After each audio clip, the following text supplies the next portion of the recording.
Hey guys, unboxing lang tayo ngayon ng ating binili from Mr. Bet. At kung bakit natin binili itong Mr. Bet ay dahil na nakita natin na kumbaga nagpe-trending at sikat siya sa iba't ibang bansa sa Asia. And then, first ay nakita natin na sila yung may care sa ating mga alagang pusa dahil sa lahat po ng mga product nila ay low sodium or yun yung pinaka-UTI ng ating mga alaga.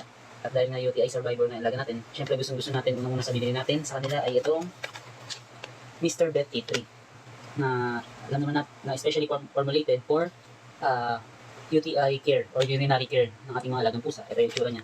Ayan, pouch pack lang siya na maliit. Ayan, siguro for sa alaga ko, siguro na adult na alaga ko, 2 years old. Siguro para sa kanya ay for 1 day isang ganito. Ayan, maliit lang siya, parang trial pack nyo lang siya. Kung hindi niya magustuhan, ayan, at least meron lang maliit. Ayan, bumili tayo ng ganyan na 6 na piraso. Ayan, 6 na pirasong tuna formula T3. Kasi marami silang type of fast food, pero lahat naman yun ay low sodium. Pero ito talaga especially formulated for urinary care, kaya ito yung pinili natin. And dahil naingat na nga tayo sa mga pagkain pinapayan sa pusa natin, and then mahal yung mga ganitong pagkain pang urinary care. Kaya itong sa Mr. Bet ay nagustuhan natin dahil budget lang yung price niya. Hindi siya ganun kaalan. And then meron silang wet food and dry food for urinary care. Na hindi lang ito pang urinary care, ito meron din silang for salmon oil na para sa hair luster, heart health support, ayan, dahil may taurine. Tapos yung prebiotic nga niya na isa pang maganda sa kanilang urinary care. Ayan, 6 yung binili natin yan.